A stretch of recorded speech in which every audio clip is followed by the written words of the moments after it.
Bueno, buenas tardes. Gracias por su asistencia.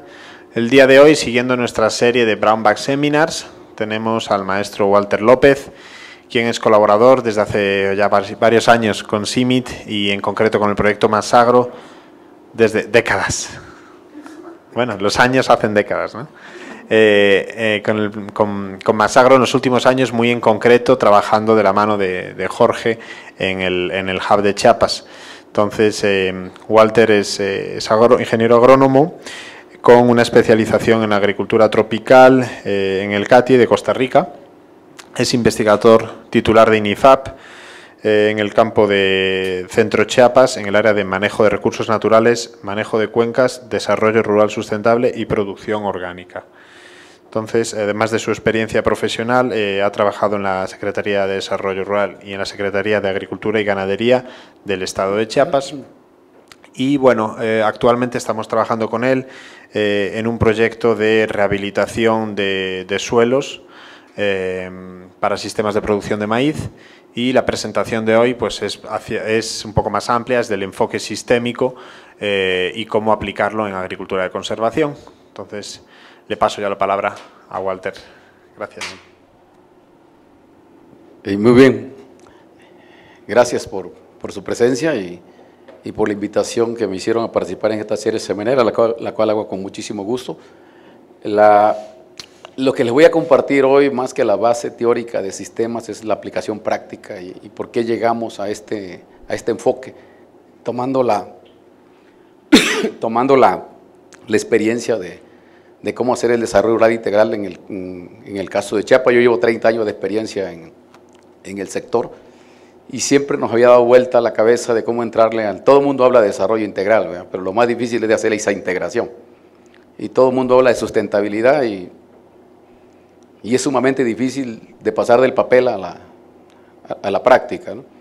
Nosotros por muchos años hacíamos ejercicios de planeación y siempre parecía como problema número uno en Chiapas, en el maíz, la erosión de los suelos, pero no la abordábamos, porque no sabíamos cómo. Y eso nos dio pauta a salir a estudiar. Cuando empezamos la relación con CIMMYT en un proyecto de investigación en campo de agricultura en los años 85, ahí trabajamos mucho los suelos ácidos y el diagnóstico que hicimos hablaba de la erosión, pero no sabíamos cómo abordarla. Y ahí es que salimos a estudiar. Yo me fui a estudiar manejo de cuencas, a CATIE, otro se fue a estudiar a sistemas agroforestales, otros salieron a estudiar conservación de suelo y regresamos y empezamos a abordar el problema de una manera diferente. Y parte de la experiencia es la que les voy a compartir. Para entender un poquito por qué llegamos a este enfoque sistémico, pues creo que ustedes ya están familiarizados con esto. Estamos ante un futuro incierto, ¿verdad? Ahí en Chiapas jugamos de broma que decimos que está en peligro de extinción el quetzal y el pavón, y decimos es el hombre que está en peligro de extinción. Y bueno, el reto de la población, que casi nadie habla de la población, se dan cuenta, siempre hablamos de cosas, pero nadie quiere abordar el tema del crecimiento poblacional, y ese es un tema central. Inclusive está catalogado como el número uno de los problemas a nivel mundial. Y el lío está aquí que cada vez que incrementa la población, pues hay demanda de satisfactores, ¿verdad? Ojalá un recién nacido trajera una hectárea bajo el brazo y eso no hubiera tanto problema. Y lo primero que hacemos es deforestar para hacer la agricultura. Eso lo hemos hecho en todos lados, ¿no? Deforestar, y eso implica empezar a generar problemas, porque empezamos con la pérdida de biodiversidad y entramos al rollo de la degradación de los suelos, que es el tema central. Ustedes saben que en el 2015 se llamó Año Internacional de los Suelos, porque prácticamente el 98% de los alimentos vienen de ahí. Entramos a contaminación de agua y entramos a parte de las emisiones que salen de la agricultura para el calentamiento global y nos empezamos como a entrampar, ¿verdad? Luego hablamos de cambio climático y estamos así como un espagueti, todo enredado, ¿cómo salir de ahí? Y esto no para, esto sigue creciendo, ¿verdad? Leí un documento que hablaba de los 4 problemas que hay de gran envergadura en el mundo y aparecía primero crecimiento poblacional, segundo pérdida de diversidad, tercero degradación de suelo y cuarto el calentamiento global, que están catalogados como a nivel mundial. Pero del primero habla muy poco y ese libro decía, algunos están pensando irse a Marte, que son los que están financiando los viajes espaciales, porque ya saben que ecológicamente cualquier sistema tiene una capacidad dada. Y Otros dicen, no, los tsunamis, el cáncer, los terremotos van a matar gente y se va a compensar, y dicen que no es cierto, que está saliendo más de lo que se muere. Y otros le apostaron a la ley como los chinos, y otros que le apuestan a la conciencia. Entonces ahí estamos como en esa parte. Pero a partir de esto es que empezamos a hacer el análisis. Luego, bueno, ahorita hay una corriente también que habla de servicios ecosistémicos, eso seguramente ya lo vieron ustedes también, ¿verdad? Que es todo producto o proceso proveniente de los ecosistemas que el hombre ocupa para su bienestar de manera directa e indirecta. Y todos esos servicios vienen de la naturaleza. Bien, entonces el reto es cómo garantizar esa oferta de servicios ecosistémicos para una población creciente, y tenemos una población urbana y una población rural, y aquí hay otra discusión, ¿quién es más feliz, verdad? ¿Y quién vive mejor? Yo, en mi vida en las comunidades creo que se vive mejor acá. Sí. Bien, entonces la clasificación que hacen de los servicios ecosistémicos están en prácticamente 4 categorías que se las voy pasando. Son los de provisión, los de regulación, cultural y espiritual, y esto está en la evaluación de los ecosistemas del milenio, es una clasificación que hacen a nivel mundial. Lo que pasa es que le hemos dado muchísimo a los de provisión, porque de ahí sacamos los alimentos, el agua, madera y todos los sectores, pero nos hemos olvidado de los otros 3, y ahí es donde está el problema, porque a expensa de estos 3 es que estamos obteniendo esto, y justamente esa es la trampa en la cual estamos metidos. Y aquí, porque aquí están todas las actividades económicas productivas. Muchos piensan que el suelo es una mina, pues ahí tengo ejemplos de Chiapas muy claritos, donde prácticamente son suelos para extraer nutrientes y no se repone nada, entonces prácticamente se está acabando, y eso acaba con los otros servicios ecosistémicos. En los lugares que conozco, prácticamente ya casi nadie se quiere bañar en un río por lo sucio que está. Estamos acabando con esos ambientes. La parte de regulación, pues hay problemas de erosión, de cambio climático, enfermedades. En el café se está viviendo la roya del café, que está relacionado con los cambios de temperatura y humedad. Y los de sustento, que son los que están ligados a los procesos biológicos, ¿va? Y entonces el reto es cómo garantizar esa oferta, pero de los 4. Y eso implica replantear muchas cosas. ¿Por qué? Porque estos servicios ecosistémicos dependen de la interacción entre sociedad y ecosistema, ¿va? Y lo que son las condiciones culturales y económicas determinan las decisiones para manejar los ecosistemas. Y de ahí viene si afectamos o protegemos esos ecosistemas. Y esta relación entre urbano y rural cada vez se hace más estrecha. Y esto está en constante interacción, que es parte de lo que vamos a ir viendo, que aquí nada está suelto, ¿va? Yo he visto en muchas universidades que es un análisis que estábamos haciendo, que te sacan especialistas en bosque, especialistas en agua, especialistas en suelo. Y a mí me gustaría que fuera así en la realidad, ¿verdad? Pero en el mundo real eso nunca está separado. Entonces parece ser que lo que ganamos en profundidad lo perdemos en amplitud. Esta es una foto de la Sierra Madre de Chiapas, ¿verdad? Entonces el desafío actual es cómo aprovechar los recursos naturales para generar estas 3 cosas. Riqueza, hoy por hoy solo le damos mucha bola a la riqueza, ¿sí? Pero también tenemos que generar equidad y sostenibilidad ambiental. ¿Cómo hacemos estas 3 cosas? Ese es el gran problema, ¿verdad? Porque aquí en este territorio, aquí está la ganadería, la agricultura, el agua, forestal, el suelo, están las poblaciones. ¿Cómo hacer que todo eso en el territorio permita que la gente salga de la pobreza, hay una equidad y además no se mate la gallina de los huevos de oro, que es la base de recursos naturales? Entonces debemos cambiar la forma en que la sociedad se apropia y maneja dentro de un territorio sus bienes y recursos. Bien, ahorita vamos a entrar un poquito en materia, ¿verdad? De cómo esto se liga con agricultura de conservación, porque de ahí nosotros empezamos agricultura de conservación. La agricultura es la que moldea el paisaje, cualquier territorio te lo moldea la agricultura. ¿Cómo se está haciendo esta agricultura? Eso es lo que vamos a ver, ¿no? Entonces, estos son las 3 premisas importantes de por cuál nace la agricultura de conservación, que eso está bastante ya documentado, ¿verdad? Que es la labranza, la remoción de residuos y la no restitución de los nutrientes que sacan las plantas. Y por lo tanto la clave son pues los antídotos de esas 3 cosas, ¿verdad? Es reducir al mínimo la labranza, dejar la superficie, los residuos que sean posibles y reponer los nutrientes. Bajo este contexto A partir del 2010 empezamos a retomar el problema de la agricultura de conservación. Ya teníamos un programa antes con el doctor Brand y con Masagro se empezó a retomar. Estos son prácticamente los principios. Y aquí lo que quiero resaltar es que son varios componentes a la vez. Los que han trabajado un poquito con adopción de tecnología saben que cada vez que uno va aumentando de tecnología a la vez, se vuelve compleja la adopción. De hecho, aquí hay un libro sobre la adopción de tecnología, ¿no? Que es más fácil que adoptar una variedad porque nada más cambian la semilla. Pero si quieres que te adopte variedad, que te deje de mover el suelo y que deje de quemar, son varias cosas a la vez y eso al productor se le torna complejo. Entonces eso no se puede ver con una visión tan simple ni una visión reduccionista.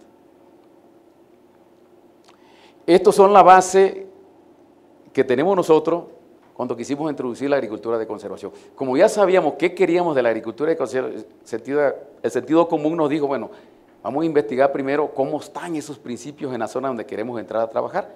Entonces entrevistamos un montón de productores para ver si estaban haciendo los principios o cómo estaban. Y estos son los resultados. Primero, eran preguntas muy directas. Encontramos que 100% de los productores laboreaban el suelo con maquinaria. Entonces la primera pregunta es, ¿qué pasó con todo el esfuerzo que hubo de FIRA y todas las demás dependencias en los años 80, 90 de la cero labranza? Y en Chiapas fue durísima la campaña. La pregunta es, ¿qué pasó? Y eso nos empezó a generar preocupaciones, porque los productores siguen moviendo el suelo. Algo que también nos llamó la atención es que un 38% de los productores nos comentaron que habían intentado hacer a cero labranza, pero que tenían problemas con los rendimientos, volvían a regresar al laboreo. El otro componente en el manejo de los residuos nos llamó la atención que aquí sí ha habido algo de adopción en Chiapas. Un 86% de los productores ya no queman. Y esa campaña de no quema venía ligada con la de cero labranza. Entonces, esta no fue aceptada y esta, por la mayoría, sí fue aceptada. El problema es cuando empezamos a investigar la cantidad de rastrojo, ahí salieron otros componentes, ¿verdad? En Chiapas, al menos en la región frailesca, 71% de los productores tienen un sistema que se llama maíz ganado, donde siembran el maíz en junio, cosechan en diciembre y meten el ganado en la época saca pastorear a comerse el rastrojo, que no es un gran alimento, pero hay un problema de escasez de pastura para el ganado. Y lo que queda, uno lo quema, pero ya la gran mayoría lo conserva, ¿verdad? Pero es poquito lo que queda, prácticamente es la caña maíz. Y en cuanto a la rotación, encontramos que un 71% de los productores siguen sembrando maíz en monocultivo, a pesar de que ha habido esfuerzos de introducir la canavalia y la mucuna, es muy bajo el nivel. Encontramos un grupo de 30% aproximadamente que siembra maíz, calabaza y sorgo, que principalmente son los más pobres y los más secos. Y en ladera sí es muy común el sistema maíz-frijol del relevo, donde se siembra el maíz en mayo, junio, se siembra el frijol en septiembre y se cosechan, en la misma parcela, se cosechan los dos en diciembre. Eso sí es muy común en ladera, ¿no? Entonces, estos fueron los resultados que encontramos y de ahí empezamos. ¿Cómo le entramos? Porque si ya no servía de nada seguir difundiendo cero labranza, porque ya se había hecho en años pasados y no había funcionado. Y ese fue uno de los grandes retos que empezamos a discutir y por qué caímos a este enfoque. Este diagrama que está aquí es parte de un trabajo que hicimos con CIMIT en 1991, donde dejamos clarísimo que el principal problema en la frailesca era la erosión de los suelos. Y aquí estaban todas sus causas de primer orden y de segundo orden. Y este tema sigue siendo latente. Hay muchos que se mantienen, ¿verdad? Ahí se dijo del monocultivo, eso fue en el 91, dense cuenta, ¿eh? Y ahorita con la agricultura de conservación hablamos de lo mismo. Queremos que no haya monocultivo, que no haya laboreo, no se incorpora nada de materia orgánica, no haya prácticas de conservación, y todavía nosotros lo ligamos con el enfoque de Cuenca, que es la deforestación en las partes altas. En Chiapas es común que se queme un cerro por sembrar media hectárea de maíz, pues, y nadie dice nada, ¿sí? Entonces, esto también nos preocupó que prácticamente no habíamos avanzado nada, porque el esquema se mantiene, de todo lo que encontramos en 1991. Algo que nos preocupa a todos es que a los investigadores nos juzgan por las tecnologías que se adoptan, ¿verdad? No por los artículos científicos ni por los libros. Entonces eso a mí en lo personal me vuelve loco, porque Yo tuve la oportunidad de hacer mi tesis de maestría investigando los retornos económicos a la inversión de investigación. Y todos me dijeron que estaba yo loco, pero realmente la investigación solo se va a pagar cuando se adopte. Entonces este esquema es esto. Esta curva que ven ustedes aquí es una curva logística y es la que indica la adopción de tecnología. Si la tecnología no se adopta, no servimos para nada. Digo, en términos prácticos, ¿verdad? Podrán haber artículos, libros y todo, pero si el productor no adopta la tecnología, este gasto que hay aquí no se va a recuperar. Entonces estamos como en serio problema, ¿no? Si nos evaluaran ahorita por la campaña que hicimos, estuviéramos muertos. No hemos avanzado gran cosa. Entonces, porque aquí la pregunta es cuántas hectáreas han cambiado, cuántos productores han cambiado, cuánto se incrementó la producción, otros impactos que han habido. Y yo creo que este debe ser el gran reto. Para mí, los proyectos que se implementan y no tienen impacto acá son proyectos que son más de lo mismo, ¿verdad? Porque no movemos los indicadores, ¿verdad? Y esto también lo tenemos que trabajar. Entonces, en términos de agricultura de conservación, tenemos el reto de hacer crecer esta curva. Y por eso es que discutimos mucho cómo entrarle al tema. Bien, entonces, primera conclusión que tuvimos es que si la agricultura de conservación y la agricultura en sí funciona como un sistema, se debe atender como tal, ¿verdad? Porque la agricultura, esta parcela que ven aquí, no es la suma de las partes. En INIFAM hemos discutido mucho eso, hay especialistas en suelo, en mejoramiento genético, en plaga, y cada quien defiende su posición, y a veces decimos, ¿cuál es el problema del maíz? El entomólogo dice, el 40% es plaga, y el suelero dice, el 40% es suelo, y el mejorador dice 40%, y sumamos más de 100%, ¿verdad? Porque pensamos que la disciplina es sumada, ¿verdad? Entonces, esto no es la suma de las partes. Entonces, pues aquí estamos luchando contra dos corrientes que tenemos muy arraigadas, ¿verdad? Al menos yo fui formado académicamente en la universidad con esta visión reduccionista, mecanicista, ¿verdad? Donde se trata de simplificar los problemas a sus partes, pensando que las partes están aisladas, que son independientes, ¿verdad? Y luego cuando ponemos los experimentos en campo también entramos con el mecanicismo de con y sin, ¿verdad? Pensando que nada más eso ya es todo. Pero ya se cuenta, cuando tenemos un factorial de 2 a la 4 nos volvemos locos, ya para explicarlos agronómicamente, por eso no nos gusta entrar a sistemas más complejos, ¿no? Desgraciadamente los sistemas son así, los sistemas naturales son así. Y por eso es que echamos mano del enfoque sistémico, ¿verdad?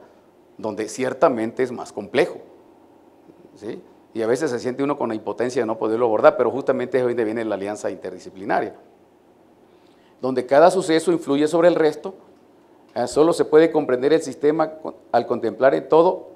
Si yo quiero encontrar un problema en este sistema maíz-frijol, tengo que ver el todo, no llegar ahí como suelero a querer resolver el problema del suelo. Tengo que ver dónde el sistema requiere el apalancamiento. Entonces, el mensaje es primero ver el todo, para luego ver en qué parte se necesita el apalancamiento, ¿verdad? Y aquí y esto está documentado, ¿verdad? Pues está toda la teoría general del sistema, el creador está Bertal Anfi, y hay un libro muy bueno que se llama La Quinta Disciplina, que habla mucho de pensamiento sistémico, donde comente que sabiendo dónde tocar o dónde apalancar, la tarea se desarrolla más simplemente, ¿no? Y un toque puede restablecer el equilibrio del sistema complejo. Y este es el enfoque con el cual nosotros nos fuimos para abordar el problema de la agricultura y del desarrollo sustentable. Entonces, este es un sistema de producción que se llama maíz frijol de relevo, ¿verdad? Y aquí están todos los componentes y lo hacemos con un enfoque de todo lo que entra a la parcela, incluyendo el suelo que está ahí, los genotipos, el manejo, y todo eso está en constante interacción, ¿verdad? ¿Y para qué le interesa al productor? ¿Verdad? Entonces, entender esto nos da como una sensación de impotencia, ¿no? Más si venimos ya formados con una visión reduccionista, mecanicista. Pero en verdad es que si uno quiere cambiar este sistema, tenemos que entender dónde está la falla. Bien, el sistema, la teoría del sistema, voy a ver muy rápido, nada más porque me voy a ir más a los ejemplos, se fundamenta en 3 premisas básicas. Primero es que los sistemas existen, hay niveles, ¿verdad? Todo sistema pertenece a otro y viceversa, ¿no? Entonces hay diferentes niveles de sistemas, por ejemplo, A está dentro de B y B está dentro de C, y C podría ser el suprasistema, ¿verdad? Dijéramos. Y lo más importante es que uno fija la escala del sistema al cual quiere trabajar. La otra premisa es que los sistemas son abiertos. Cada sistema que se examine, excepto el de menor o mayor, recibe y descarga algo en los otros sistemas. O sea, si este fuera el sistema A, este recibe de otro sistema más grande que él, pero también le da a un sistema más pequeño que él, ¿no? Entonces, si yo quiero ver la parcela del productor, no me puedo quedar nada más en A, que es lo típico cuando hacemos diagnóstico de la parcela del maíz, ¿verdad? Tengo que ver qué está recibiendo del sistema más grande, ¿sí? O bien qué está aportando a sistemas menores. Y también que la estructura de un sistema, las funciones de un sistema dependen de su estructura, ¿no? De los componentes que tenga. No es lo mismo sembrar maíz monocultivo que maíz canavalia, que maíz frijol o maíz ganadería. Esas son estructuras diferentes y hay que entenderlas como tal. Y esto es lo que dice la teoría de sistemas. Uno se puede, desde una partícula subcelular hasta el sistema mayor que es la Tierra, ¿no? Entonces uno se fija los límites del sistema. Bien, usted nada más muy rapidito la parte teórica de sistemas, ¿verdad? Aquí todo sistema tiene un límite, podría ser la parcela del productor y aquí adentro está el suelo, está la plaga, está todo, ¿verdad? O podría ser el sistema de fincas del productor, ¿verdad? Y aquí estos son los componentes interactuando juntos que le dan una estructura y función al sistema y que de acuerdo a lo que hay aquí, más las entradas te dan las salidas, que pueden ser positivas o negativas. Entonces, si hay salidas negativas, por decir, bajos rendimientos, entonces yo tengo que ver qué es lo que está influenciando ese bajo rendimiento, si es algún componente que está fallando o alguna entrada que no está siendo bien alimentada, y ahí es donde está el análisis del sistema, ¿no? Okay. Bien. Entonces vamos a hablar ahorita del sistema convencional, el caso de Chiapas. Este es un sistema convencional, o sea, entender primero por qué el productor toma las decisiones, ¿verdad? ¿Por qué toma las decisiones? Eso es clave, porque realmente el que le vamos a cambiar es al productor, ¿verdad? Y ahí tenemos todos estos componentes. Esto es lo que pasa ahí en Chiapas. Hay monocultivo, hay pastoreo, plagas, suelos, malezas, quema, y todo esto está en constante interacción. Todo lo que entra, ¿verdad? Y aquí vemos que pueden entrar escurrimientos.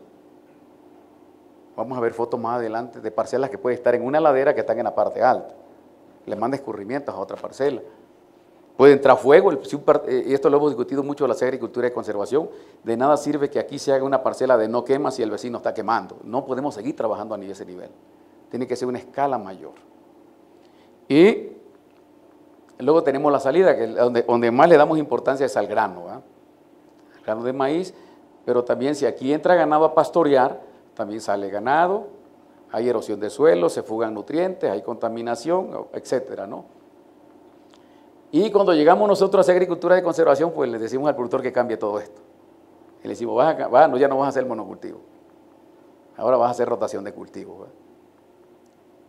Ya no vas a hacer laboreo, vas a hacer mínimo, elimínalo. Dense cuenta, ya empezamos a tener los conflictos con el productor. Hay productor que te dice, pero es que ya tengo tractor, ¿qué voy a hacer con ese tractor?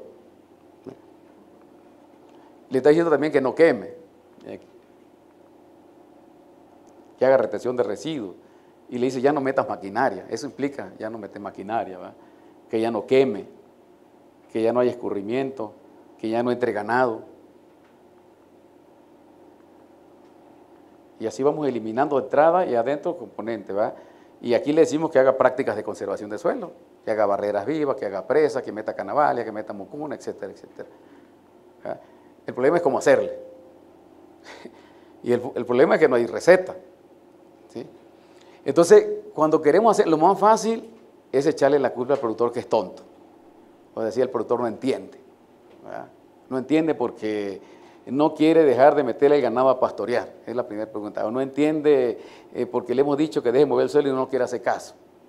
O sea, la pregunta es entender. Por eso este enfoque implica mucho trabajo con productor, ¿verdad? Inclusive un trabajo que Carolina lo maneja bien, ¿verdad? Que es más de carácter social, ¿verdad? Y hasta espiritual con las personas, emocional con las personas. No es tanta la parte técnica, sino entender por qué hace todo esto. Pero el primer mensaje es que si mete ganado, Yo hasta ahorita los productores que tienen más dinero en Chiapas son los que tienen plantaciones y los que tienen ganado, porque es lo que capitaliza. Entonces, si tiene ganado, hay un interés económico que probablemente sea más fuerte que la parcela de maíz, ¿verdad? Entonces, no nos hace caso si no trabajamos algo más amplio. Ok. Entonces, no hay receta. Entonces, vamos a ver ahorita cómo le hemos hecho, porque es la parte más que queremos compartir con ustedes, ¿verdad? Y recibir retroalimentaciones, cuál es la utilidad de este enfoque en la agricultura de conservación, y vamos a ilustrarlos con 3 ejemplos prácticos que hemos hecho ahí en Chiapas. Primero vamos a ver cómo la agricultura de conservación en un sistema de maíz y ganadería, porque el tema es que no están dejando rastrojo.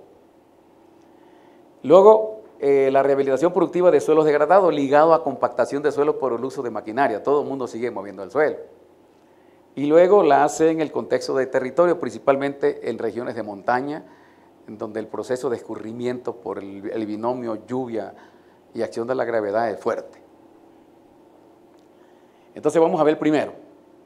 Decíamos que un 71% de los productores practican este sistema, ¿verdad? Maíz, ganadería, con pastoreo del rastrojo, y hace una limitante para la adopción de la agricultura de conservación. Yo platiqué con muchos productores y los veo conscientes. Desde el momento que un productor que practica maíz ganado y deja la pura cañita, ya está convencido de no quemar, pero no es suficiente dejar de quemar, ¿sí? Pero nos llamó la atención que ya había un proceso de sensibilidad al dejar el rastrojo, pero lo que no estaba convencido es que no meter el ganado. Bien, entonces, ahí lo que vimos es que normalmente llegamos a trabajar la parcela de agricultura de conservación, ¿verdad? Y aquí está el ganado, y descubrimos una cosa: el productor tiene potrero, ¿sí? Entonces decidimos trabajarlo a nivel sistema mayor, que salirnos de la parcela y ver todo el sistema. Y alguien dijo, sí, pero no sabemos de ganado. Sí, tenemos que buscar a alguien que sepa. Si no, ¿cómo queremos hacer desarrollo? No nos vamos a adaptar nosotros al desarrollo. O sea, perdón, nosotros nos tenemos que adaptar a la situación del productor.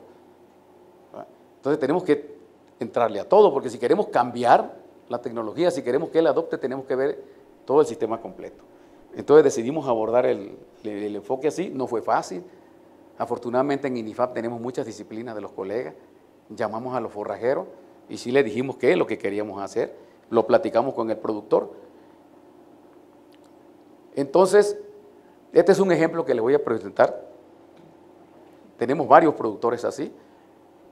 Cuando empezamos a platicar con él y él me empieza a platicar su historia, dice que sembraba 15 hectáreas de maíz en terrenos rentados, tenía problemas para pagar el crédito porque la tasa era altísima, mensual, 10 a 15%, y tenía problemas con los precios y el clima, entonces decidió combinar agricultura con ganadería.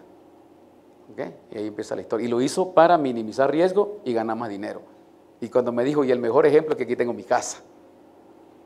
El tipo estaba hablando con indicadores tangibles. Ya tenía una casa que nunca la tuvo cuando tenía puro maíz. ¿Okay? Y también tenía baja productividad del maíz y deterioro de los suelos. Empezamos a platicar con él del sistema maíz ganado y le empezamos a sacar la sopa ahí, cuántas cabezas de ganado tenía.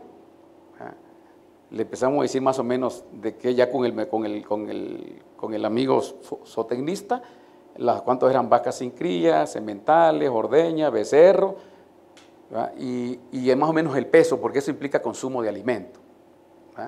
Lo transformamos a unidad animal, vimos todos los potreros que tenía, los que rentaba, cuánto pagaba, y pedimos los ingresos, y aquí vino ya la conclusión grandota, ¿va? Él vive de la leche, ¿sí? No vive de la parcela de maíz donde queríamos hacer el cambio de agricultura y conservación, ¿va? El señor sus mejores ingresos los saca de la venta de leche, ¿ok? Hay unos toretes que vende al año, y también tiene un negocio de que vende pozol, que le deja algo de ingreso. De la producción no vendía nada, ¿va? Porque todo se lo da para alimento a las vacas que ordeña. No es el mejor alimento, nos decía el forrajero, y también estamos cambiando esa parte con él, porque a la mitad ganado con grano es un lujo. Y vimos el destino de la producción, que era para las vacas lecheras prácticamente, para hacer pozol y un consumo familiar, y vimos cómo funcionaba el sistema. Nos decía que los animales En total de animales lo tenía en 6.5 hectáreas de potreros propios y tenía una rotación de la época seca con la época de lluvia, cómo lo sacaba, cómo entraba, ¿no? Y, y por ahí metía el ganado a la parcela que queríamos que hiciera agricultura de conservación. Los egresos, 3 personas trabajando en el sistema de tiempo completo, atendiendo, ahí estaba el hijo, viendo todo el sistema completo, con todos los costos. Estos números los tenemos para 7 productores con los cuales empezamos a hacer esta experiencia y dibujamos este esquema con él. ¿Okay? Y lo primero que nos llamó la atención es que aquí está la parcela en la cual queríamos hacer el cambio de agricultura y conservación. Y lo de él es mucho más grande que eso. ¿Okay? Estuvo de acuerdo con nosotros con todo lo que tiene. Aquí están las hectáreas que además rentaba otras parcelas de maíz, los potreros propios, pero tenía pura estrella y grama. Y cuando vimos con el forrajero me dice, esos potreros están malísimos. Y ahí el forrajero nos mandó una señal, ¿verdad? Podríamos con el enfoque sistémico trabajar los potreros. Y cuando le preguntamos a don Raquel, en este sistema que usted tiene económico de familia, ¿qué le hace falta? Y él nos dijo, pastura. No nos dijo rastrojo en la parcela de maíz, nos dijo pastura, porque está pensando en el ganado, ¿verdad? Y eso nos llevó a que trabajáramos acá. ¿Ok? ¿Por qué? Porque ese es el enfoque sistémico, ver el todo para ver qué parte necesita. Si yo quería trabajar acá, tenía que mover acá. ¿Ok? Entonces nos fuimos a los potreros de los productores, cuantificamos qué tipo de basor, si había piedra, si había sombra, si había maleza, cuantificamos la producción de forraje, hicimos los cálculos. Y esta era la situación de él, ¿verdad? El principal limitante era pastura. En la parcela de maíz, ahí estaba, dejaba un 35% de rastrojo, teníamos un cultivo, hacía 2 rastreos, tiraba 85 kilos de nitrógeno, zacate borrego, un rendimiento muy bajo, 2.800. Los potreros eran estrella diáfica y grama, y tenía además monocultivo, laboreo de suelo, poca retención y suelos pobres y ácidos. Este fue el análisis que hicimos con los productores, en base a la ganadería, ¿va? Cuántas cabezas de ganado tenía, les estimamos su consumo, su oferta de forraje y su consumo de forraje en la época seca, en la época lluviosa, y la conclusión es que había déficit, ¿verdad? Porque a veces unos tenían demasiado pastura en la época de lluvia, pero no tenían nada para la época seca, que es cuando está el reto para el ganado. Por eso es que además de mejorar el potero, también se le enseñó a hacer silos en bolsa para guardar como la carne salada, ¿no? Para la época seca. Y ahí estamos con los productores, ¿verdad? Haciendo las primeras pruebas de sembrar forraje, forraje mejorado con ellos. Esta era una parcela que tenían de estrella y se le cambió por forraje mejorado. Y aquí estamos con todos ellos probando los métodos de siembra, ¿verdad? Y ellos participaron. Y ya, ahí está Adrián, que es el dueño de esta parcela. Aquí se ve ya la parcela con pasto mejorado. Y los productores que empezaron a mejorar sus poteros empezaron a dejar ya el 100% de rastrojo en las parcelas, que esa es la parte que sí nos llamó mucho la atención, que ellos estaban sensibles, y esta es una de las parcelas que pudiéramos apreciar ya, ¿verdad? Con 100% de rastrojo, pero también ya con otras prácticas de conservación de suelo, ¿no? Esa fue la primera aplicación práctica y ahorita la seguimos apuntalando este esquema, ¿verdad? Inclusive estamos pensando ya en trabajar modelos silvopastoriles en la parte de los potreros para fortalecer todo el sistema que tiene el productor. Bien, el segundo ejemplo tiene que ver con los suelos compactados. ¿Okay? Nosotros hemos contado que 100% de los productores laboreaban. Algo que sí nos llamó la atención con respecto al estudio que hicimos en el 91 entre INIFAP y CIMI, ahí encontramos que la mayoría hacía un arado y hacía 2 rastreos en el año 1991. Y ahora sí nos llamó la atención que hay una tendencia a disminuir el laboreo de los suelos. Una gran parte, el 72%, solo hace una rastra. O sea, como que sí hay una tendencia del productor a quitarse de encima el laboreo, ¿verdad? Eso nos llamó muchísimo la atención, pero la pregunta era ¿por qué los productores no han adoptado la cero labranza promovida desde hace 30 años? Y se los tengo que comentar, nosotros pusimos un experimento con Gabriel, un productor de Nuevo México, donde dividimos sus parcelas en 2. Dijimos, vas a hacer tu labranza mínima en una parte y nosotros vamos a hacer 0 labranza en la otra parte. Cuando vimos a ver su parcela, estaba mucho mejor la de él. Y nos dijo, está mucho mejor mi parcela, pero tiene problemas de erosión, se está lavando mi suelo. Me gusta la de ustedes porque no se lava el suelo, pero mira, la misma se ve. Y entonces empezamos a decir, ¿por qué? Nos documentamos, consultamos y encontramos que aquí, ¿verdad?, no más de 20 centímetros había una capa dura. Una capa durísima. ¿Verdad? Y esto lo descubrimos con el penetrómetro, pero escarbamos con los productores. ¿Verdad? Y este piso dorado se acentúa más en los suelos de tipo lubisol, que tienen tendencia a tener una capa de arcilla en el subsuelo. Esa es la que se compacta. ¿Okay? Y mientras no rompiéramos esta capa dura, aquí íbamos a tener un problema grave. ¿Okay? Ese fue el primer mensaje que tuvimos con este tema. Pusimos un experimento ya pensando en eso. ¿Verdad? Dijimos, vamos a hacer 0 labranza con la capa compactada. Aquí también hay una compactación de encostramiento, porque el productor, como mueve el suelo con arrastra, toda la lluvia que golpea el suelo durante todo el ciclo de cultivo lo compacta. Entonces, esa es la necesidad que tiene el productor año con año de romper este encostramiento arriba, pero abajo no le hace nada.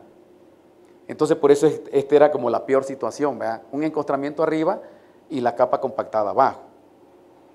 El otro tratamiento, que es el que él hace, dense cuenta, eso es la parte que a mí me maravilla del productor, que no es tonto, él toma unas buenas decisiones con lo que tiene, por eso él está arraigado a este sistema ahorita, ¿verdad? Porque él, moviendo con el arrastra la parte de arriba, que no es más que 10, 15 centímetros, ¿verdad?, logra que hace porosidad, causa más daños, porque te mineraliza materia orgánica, hace más cosas, ¿verdad? Pero genera porosidad y cuando llueve penetra algo de agua y algo entra a pesar de estar la capa dura, ¿verdad? Por eso es que nosotros consideramos en este momento que el arado y la arrastra es un mal necesario mientras no se rompa la compactación. Muchos han intentado hacer 0 labranza y dice el productor, no sirve la 0 labranza porque la quieren hacer bajo este escenario. ¿Okay? Luego pusimos el tratamiento de subsoleo y aquí rompimos todo, ¿verdad? Entonces, este fue el mejor tratamiento para el productor. Y esto explicaba por qué habíamos fracasado anteriormente al recomendar 0 labranza. Y los productores que la habían intentado hacer, regresaban acá, a la labranza mínima. Estos son algunos datos que medimos en la parcela de ese ensayo, ¿eh? Aquí está la 0 labranza, medimos de 0 a 10 centímetros y de 25 a 35 centímetros. ¿Va? En la 0 labranza, este es el contenido de humedad. Hay mucha más humedad en el primer estrato porque justamente está más compactado desde arriba, ¿verdad? En la labranza mínima cambia, hay más infiltración en la profundidad, en el otro, en el de 25, pero en el subsoleo es mucho mayor. Hicimos una prueba, esta fue una tesis de maestría, que midió la velocidad de infiltración y varios parámetros del suelo, y aquí vemos los tres tratamientos. El azul es la 0 labranza. Vean que fue donde más rápido se paró la infiltración y donde menos agua infiltró. De hecho, cuando uno caminaba a la parcela, era la parcela que se veía más mal. Y luego viene, en segundo lugar, la labranza mínima. Tardó más la infiltración, pero vean ustedes el subsoleo. ¿Okay? Entonces el subsoleo también se convierte bajo este escenario en un seguro para los años secos, porque conserva humedad. Y esto fue lo que nos dejó la experiencia de entender por qué el productor no adoptaba la 0 labranza. Después de esto, Gabriel lleva ahorita casi 10 años sin mover el suelo. ¿Okay? Ya no ha hecho nada, pero ya rompió la capa compactada. Y ese es un gran testimonio porque muchos productores nos dicen, a ver, yo quiero ver una parcela donde se ha dejado de mover el suelo. Gabriel. ¿Verdad? Y lleva 10 años y se pueden discutir con él ya lo pudo hacer. Esta fue una imagen del año 2015, que Chiapas fue demasiado seco la parte de la Frailesca. Esta es la parcela de Gabriel, y esta es una parcela que un camino de carreta lo separa. ¿Verdad? Se vio el estrago de la sequía. ¿Sí? No estuvo en su mejor momento, pero dice Gabriel que sacó 5 toneladas. O sea, buenísimo. Claro, nada más el tipo no solo ha hecho subsoleo, le ha metido canavalia, le ha dejado el rastrojo, ha dejado otras, pero dio un salto grandísimo cuando combinamos todas las cosas. Ok, después de esto viene la otra pregunta, porque siempre no sé si a ustedes les ha pasado, pero nosotros hemos cacaraqueado mucho, como decimos en Chiapas, la parcela de Gabriel, hasta que el comisariado nos dijo, mira Walter, ya van 3 veces que me invitas a esta parcela, pero no veo que avancen. ¿Qué sigue después de la parcela? Nosotros queremos hacer subsoleo. Y nos dejó frío, porque ese es el problema, que nada más estamos acostumbrados a hacer hasta la parcelita, ¿verdad? Entonces decidimos ser más agresivos ahí, hicimos otras alianzas, ¿verdad? Conseguimos recursos con otras fuentes, aquí aparecen señaladas, para ver qué tan extendido estaba el problema de compactación, porque es la pregunta que hacen los políticos, ¿cuántas hectáreas están compactadas? ¿Cuánto cuesta eso? Entonces no sabíamos. Entonces hicimos el estudio, agarramos como piloto el municipio de Villaflores, y lo que ustedes ven aquí señalado es el resultado del mapa de Villaflores, donde está la parte compactada, ¿verdad? Donde está con rojo, ¿verdad? Es donde existe una probabilidad arriba del 80% de encontrar un suelo compactado. Y donde está en amarillo es donde la probabilidad está entre 50 y 75%. Y esto lo tenemos ya por localidad, tenemos mapas por localidad, y eso le sirve a los comisariados, le sirve al jefe de distrito para planificar. A partir de este mapa, hicimos los muestreos de suelos en toda la localidad y también aplicamos una encuesta. Y con el enfoque sistémico, este es el diagrama que diseñamos, ya lo validamos con los productores. Entonces encontramos aquí todos los efectos que prácticamente lo que no deja es entrar el agua, ¿verdad? Entonces cuando hay lluvia el agua se encharca, y a mí me llamó la atención también que hay muchos escurrimientos, cárcavas que se generan en la parcela, que nacen en la parcela, ni siquiera es que vienen de otro lugar. Eso quiere decir que está fuerte la lluvia y con la poca pendiente tiende a escurrir, entonces, y la que se queda se pierde muy rápido por capilaridad. Entonces tenemos daños por sequía, pero además hay encharcamiento, y este que vemos aquí lo hemos dividido en dos, la compactación o encostramiento en los primeros centímetros y la compactación oculta, que es la de 20 a 40. ¿Va? Esta que está aquí es la que el productor se quita de encima con la rastra año con año. ¿Okay? Esta se la quita, no la deja de hacer. Sin embargo, pues todos los años se vuelve a generar el mismo problema de desagregar el suelo, viene la lluvia, lo sella y vuelve a generar. Pero el problema es que me está mineralizando materia orgánica y me está generando compactación en el subsuelo con el disco, porque los productores preparan el suelo cuando ya está húmedo y deja caer el disco, y el disco, su centro de gravedad es muy pequeño. Y además, el tema de la materia orgánica, ¿verdad? Como unos queman, hay pastoreo, y todo esto, el tema central ahorita es este, porque justamente lo que acelera la compactación es la ausencia de materia orgánica, hace que las partículas minerales no tengan con qué generar porosidad, ¿verdad? Entonces son ladrillos lo que hay en los suelos de maicero, porque no hay nada de materia orgánica, no hay actividad biológica, ya ni gallinas ciegas se encuentran. Entonces, si tú no tienes materia orgánica en el suelo, contribuye a los demás, y por eso es en los suelos más pobres en materia orgánica es donde la acidez hace gala de presencia, porque la capacidad de intercambio es chiquita. Entonces, como que al perro más flaco se le carga más las pulgas, ¿no? Si el suelo es pobre, pues su fertilidad es menor, y ahí es donde el aluminio, pues el porcentaje de saturación se incrementa. Entonces, el tema central hoy por hoy es cómo le entramos a esto. Lo discutimos con los productores, con algunos técnicos y con los funcionarios de Zagarpa, y llegamos a esta conclusión.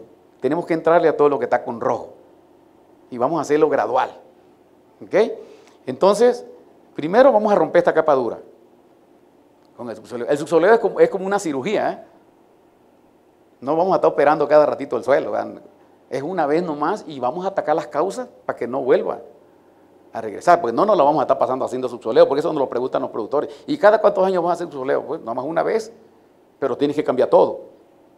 Y por eso es que estamos sensibilizando y capacitando, ¿va? Tenemos que meterle duro al tema de materia orgánica. Hay productores que no queman, pero tenemos que trabajar con el modelo anterior que les platiqué. Vamos a mejorar forraje para que vaya liberando el rastrojo aquí, ¿va? Y meterle rotación de cultivo, canavalia, cultivos de cobertera, y ahorita vamos a probar sistemas agroforestales. Vamos a poner maíz con árboles de inga que producen más carbono, son más agresivos para la producción de materia orgánica. Vamos a regresar al sistema agroforestal en maíz. Y también ya entonces podemos hacer cero labranza. ¿Okay? Y nos quitamos de encima este problema. Esto es lo que empezamos a hacer ahorita. Tenemos 16 productores pilotos en este momento que están conscientes de esto. Y el lío es cómo empezamos con el subsoleo. Y ahí la verdad nos metimos duro, ahí con Jorge Octavio, yo le he dicho, no nos quedemos a nivel de la parcela, vamos nomás, fuimos a tocar puertas y logramos conseguir una máquina para hacer el subsoleo. Es una máquina viejísima, pero que caminaba. Es un D6, quizás no sea la mejor, pero es la que tenemos. Tiene 125 caballos de fuerza y aquí estamos haciendo el subsoleo. Cotizamos en el mercado, costaba 2.500 pesos una hectárea subsoleada. Con este apoyo del gobierno nosotros le dimos mantenimiento, el productor puso 300 pesos y la presidencia municipal puso el diésel. Era un ensayo piloto, pero el chiste es que ya estábamos involucrando a más gente. Miren estas fotos, parece concreto. ¿Ok? Esto es piedra. Un productor me dijo, oye, pero ¿qué le pasó a mi suelo? No, tú lo jodiste, cara. ¿Cómo que qué le pasó? Y tú tanto quemarlo, eso es lo que ocasionaste. Porque eran piedras. Miren estas piedras. Cuando sale algo así, es la mejor estructura es el granulo o la granular. Aquí no hay materia orgánica. La máquina con 125 caballos de fuerza chillaba rompiendo este tipo de suelo. Okay. Esta es una foto muy bonita porque los productores, esta es una parcela donde se hizo el subsoleo y aquí se hizo la rastra. Entonces el productor dijo, wow, ¿dónde se fue la lluvia acá? Si aquí siempre se hacía una carca, o sea, había una zanja con la lluvia. Y fue el primer impacto que tuvimos con el subsoleo. ¿Sí? Y fue afortunada la foto porque estábamos cuando estaba la lluvia. ¿Sí? Y aquí se ve pues el primer mensaje, ¿no? Como aquí está, a pesar de que eso hizo la rastra, se queda encharcada el agua. Si sigue lloviendo, empieza el escurrimiento y empieza el problema del lavado. ¿Ok? Hicimos una tesis con una chica ahí de la Narro, donde pusimos franjas con rastra y franjas con subsoleo. ¿Sí? Son franjitas de 6 metros, y nada más tienen 1,5 metros de división. La misma semilla, la misma fecha de siembra, todo igualito. Y aquí fueron 10 días que no llovió. Miren cómo se puso el de la rastra y aquí está el subsoleo. ¿Ok? Y además, todo el entorno estaba así. ¿Okay? Todo el mundo quiere subsolear ahorita. ¿Sí? Pero este fue un ensayo piloto muy bonito porque todo se acomodó, a pesar de que fue un año, 2016, estas son fotos del 2016, fue un año muy bueno en lluvia, en distribución, y aún así tantitos deja de llover, la milpa empieza.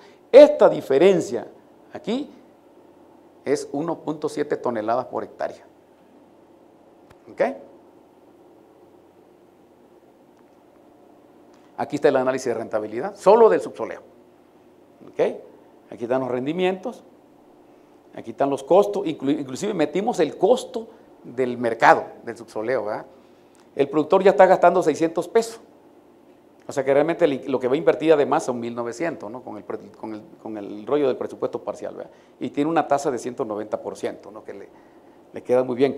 O sea, el costo del subsoleo en términos de kilo de maíz son 714 kilos de maíz, pero como le salió en 300 con los apoyos que conseguimos, entonces nada más le salió en 86 kilos.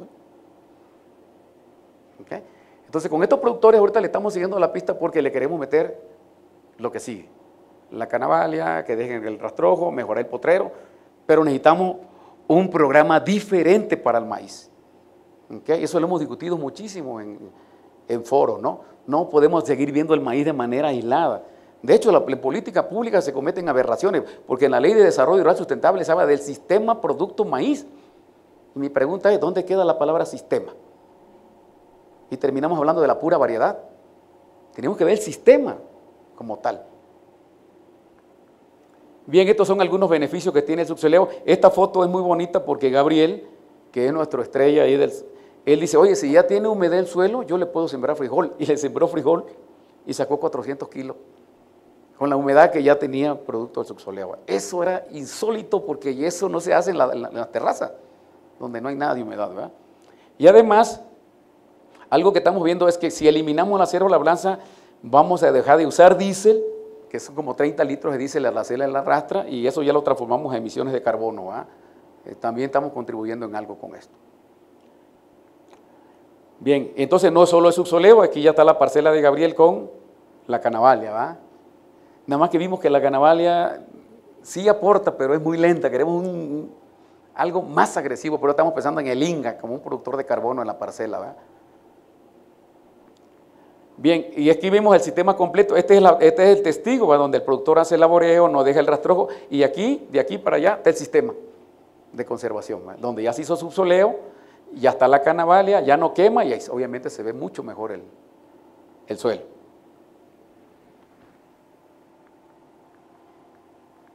Bien, eso nos llevó a que cuando hagamos el diagnóstico de la parcela, abramos un poquito más la mente y nos salgamos de la parcela. ¿Okay? Que veamos la interacción con los sistemas mayores. Si hay alguna limitante que nos permita hacer la agricultura de conservación. Y por eso es que ahí con Jorge Octavio incorporamos estos temas a los técnicos certificados, ¿no? Porque sí somos buenísimos para llegar a la parcela, hasta las lombrices contamos una por una, pero no vemos más allá, que eso es bueno hacerlo, pero tenemos que ver más allá del sistema. Bueno, vamos a ver ahorita la tercera aplicación que hemos hecho en Chiapas, que todavía es un poco más compleja la cosa, ¿verdad? Es con el tema de erosión. ¿Okay? Aquí realmente cuando hablamos de ladera, yo tuve la oportunidad de ver algo parecido aquí en Toluca una vez que fui con Miriam Puleman, creo que estaba aquí, con ella fui a ver una parcela y me llamó la atención una parcela de agricultura y conservación y alrededor unas grandes cárcavas. Okay. Bien, entonces cuando hablamos de agricultura de conservación en terrenos de montañas, tenemos que voltear a ver las partes altas. ¿Ok?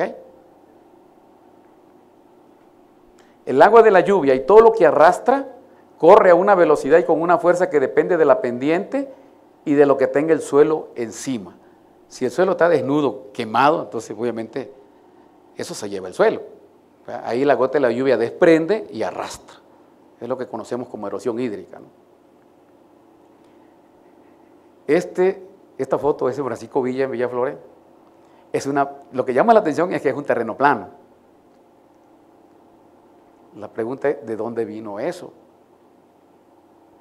Y miren toda la inversión del productor en fertilizante, en semilla. Eso no nació en la parcela. Le digo, don Sina, si usted se quiere quitar de encima esta bronca, tiene que platicar con los amigos que están allá arriba, porque eso viene de allá. Oye, sí, pero tienes que ir allá. O la otra cosa es que tú ya te prepares para no sembrar esta parte que cada vez va a ser más grande.